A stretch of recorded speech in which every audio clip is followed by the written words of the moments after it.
What's up, guys? Today we're going to talk about how to control the mount position. We're not going to go over any submissions or anything like that. I'm just going to give you some basic retention tools on how to keep the mount. So, Chelsea, let me get you down. So, I got to the mount. Doesn't matter how, but one of the ways I like to do it is to just come here to this knee on belly, slide through, swivel. Now I'm here. If I can keep this underhook, I'm always going to try to keep this underhook, okay? These underhooks help me a ton when it comes to controlling the back and then later on setting up submissions. Now, I'm going to do a couple other things too.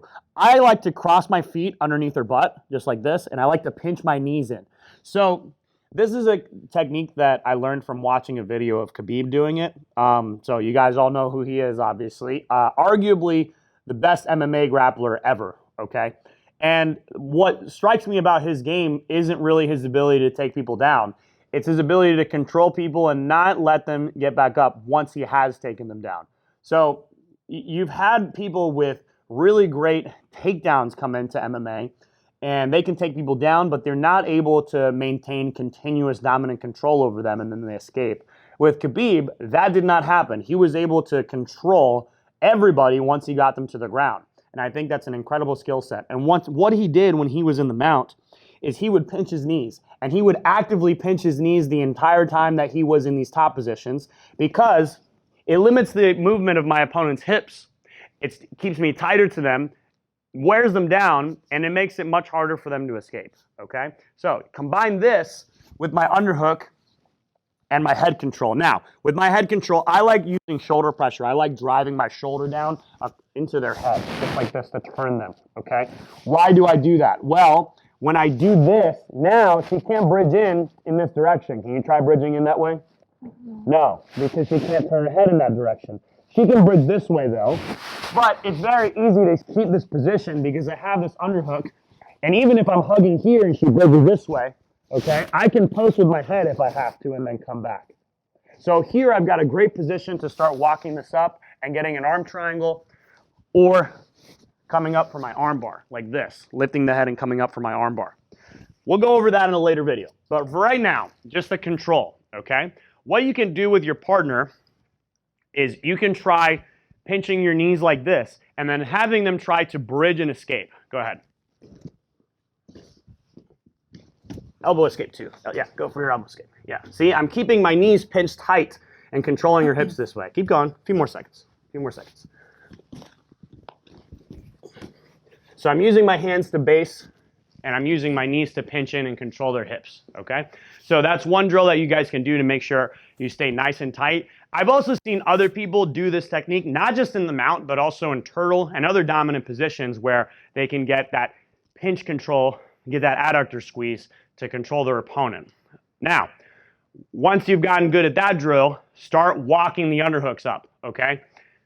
If I'm here and I don't have control over arms yet, the first thing I want to do is use shoulder pressure because now I'm going to limit her ability to bridge into only being able to do it in one direction. Right now she can bridge in both directions. As soon as I get my head underneath and I start smashing her head, now she can only bridge this way, okay? Now, I'm also dropping my chest, making myself heavy. Now I can start punching, walking this underhook up, and getting this control here, okay?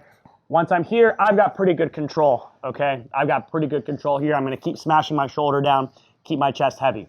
I've also seen some people do double underhook control, like this. This is also great, okay? I can hold this for a really, really long time. Go ahead, Chelsea, try and move around.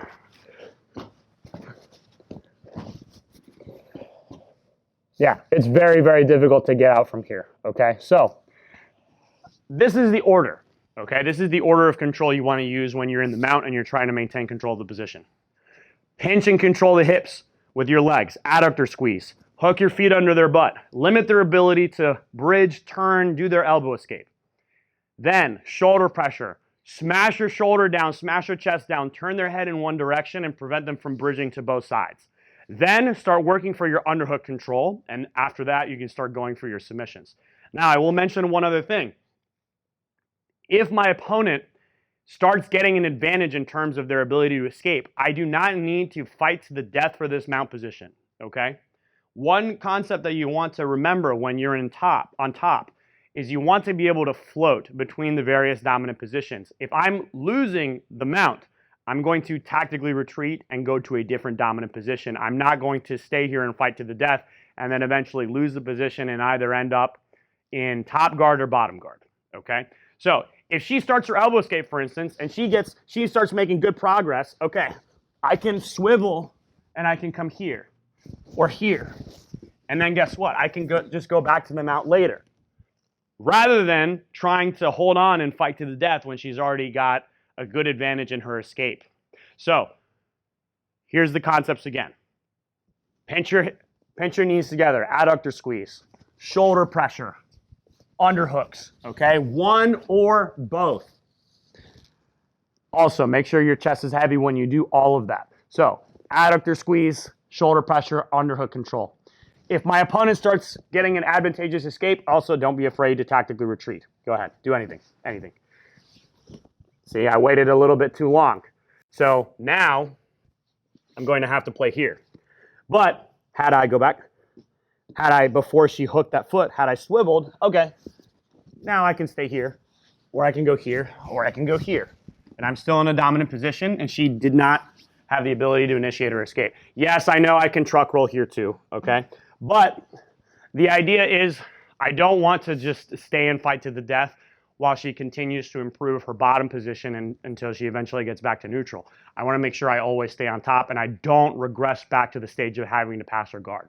So those are my tips for retention, guys. I hope you guys enjoyed the video. Make sure you smash that thumbs up button if you like this content. Make sure you share with your friends. Make sure you're subscribed as well if you're new.